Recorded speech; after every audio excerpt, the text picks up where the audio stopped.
and welcome to the show. Today we're going to take a closer look at Chesapeake's adult foster program, and joining me is Stacy Smith with Chesapeake Human Services Social Services Division. Welcome to the show. Thank you. Thanks for having me. So when I hear of the foster care program, usually I think of children. So tell me, Correct. What is the adult foster care program? Well, at Chesapeake, our adult foster care program is a 24-hour living arrangement. It's for clients who are unable to live independently. Our adult foster care program services adults who are aged, intellectually disabled, and stable with a mental illness. So why would someone choose adult foster care as opposed to going into assisted living or nursing home? Yes, adult foster care is a choice. So we let our clients choose what is best fit for them. Someone who would choose adult foster care because it's an alternative to an assisted living facility. It allows them to live in a home setting versus a facility. Someone who would choose adult foster care is someone who would be dependent in what we call ADLs, which are activities of daily living. Someone who's dependent with either bathing or dressing or meal preparation, or someone who is dependent in one or more instrumental activities of daily living. It's what we call IADLs, who require assistance with laundry or money management or medication reminders. So someone who would prefer to live in a home setting versus a facility. Sometimes we have clients who have family, but they're unable to provide that support. So adult foster care would be ideal for a client such as that. And it sounds like it is such an ideal environment. Yes. You may not be able to live on your own, but you're in someone else's home, which has that home. Of course, it's a home. You're going to have that advantage of that. Yes, it's very family oriented, and all our clients are treated with respect and dignity, and freedom of choice. So we let them choose if that arrangement is what they would like. So, what are the requirements for someone who may become a provider or who wants to become a provider? Okay. In Chesapeake, we do, first and foremost, we do require the provider to ensure the safety of the client. They're living in your home, so we ask that the provider provide the safety and well-being of the client. There's also a checklist that we go through in order to have a provider certified. Some of those things that they are required to do is undergo a criminal background check, a central registry background check. We ask that they have a negative tuberculosis test. We ask that the home has a reliable vehicle, that they have a valid driver's license and car insurance. We do ask that they provide like a mortgage statement, and if they are renting, then a letter from their landlord to approve that they can be a adult foster care provider. We also request that the home be inspected by the local fire department for safety reasons. We do want to ensure that the home is safe before a client is placed. So it sounds like you cover everything. You want to make sure that the client is placed in a home that is safe and secure, of course. Absolutely. So with the provider, like you mentioned, having a reliable car, would they take them to doctor's appointments and things like that? Yes, sometimes they do facilitate with those things to add the extra support.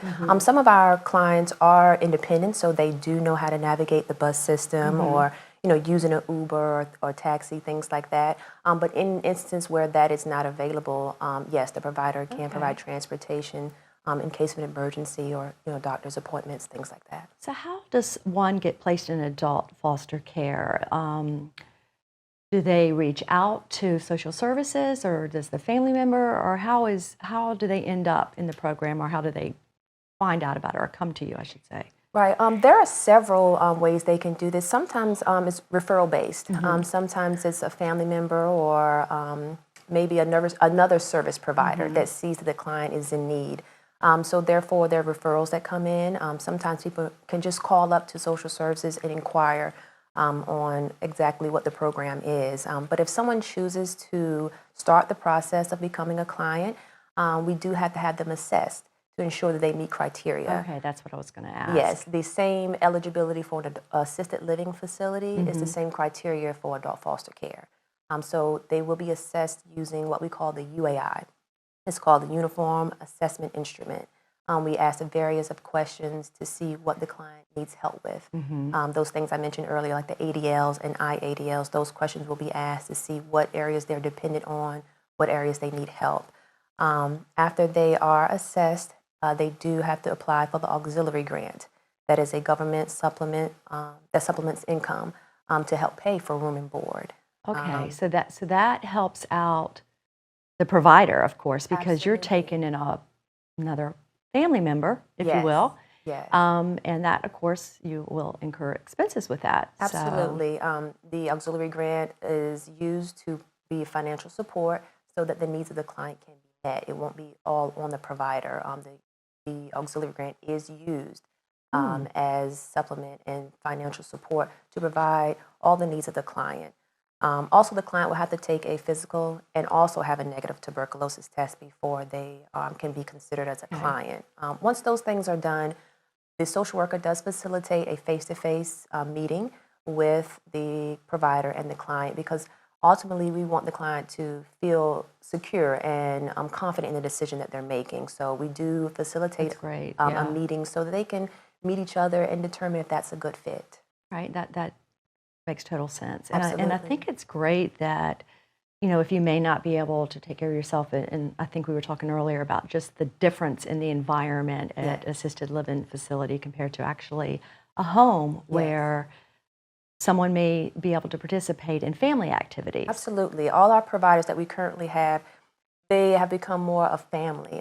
They take in our clients, they celebrate birthdays and holidays. If they have family functions, they take the clients with them. So it's not necessarily, impersonal. It's more of we're family based, and the clients love it because they get to maintain their independence and they feel a part of a family, an extended That's family. really nice. And I'm sure that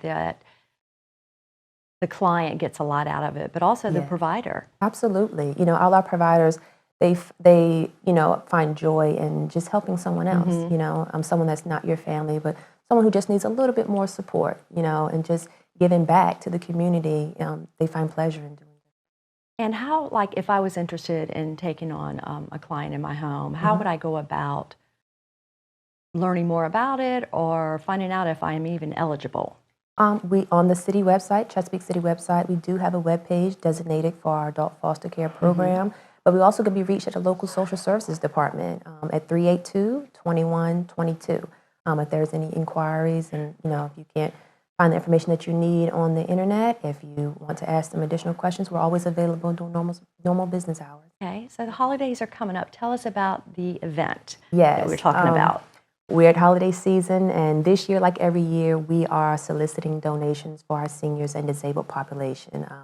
We're asking for new winter gear, things such as hats, gloves, mittens, earmuffs, masks, hand sanitizer, just to brighten up our seniors' Christmas and just to And give this is back. the whole senior community. Is Absolutely, that correct? Okay. yes, and not even just the seniors community, but those who are we also serve the aged and disabled population. Oh, So okay. not only our seniors, but all of the clients that we service. Okay. Just to put a smile on somebody's face for the And holiday. will that be on your website as well to get more information about donating? I think we have some information here about how someone can go about doing that. Yes, we do have a flyer, and we also, if you call the social services, we can help inform you of those Okay. donations. We'll be accepting donations until December the 17th. Okay, great, Yes. great. And it's right around the corner. Yes, It's getting ma'am. chilly out there. Yes. But we've got a little fireplace going here and everything. So. Yes, yes. Well, Stacy, thanks so much for joining me and talking about this program. It sounds like a wonderful program. It is. We just wanted to get more information out so people Absolutely. can understand. Absolutely. Yes. Thank you so much. Thanks for having me. Well, that does it for this edition of A Closer Look, and we'll see you next time.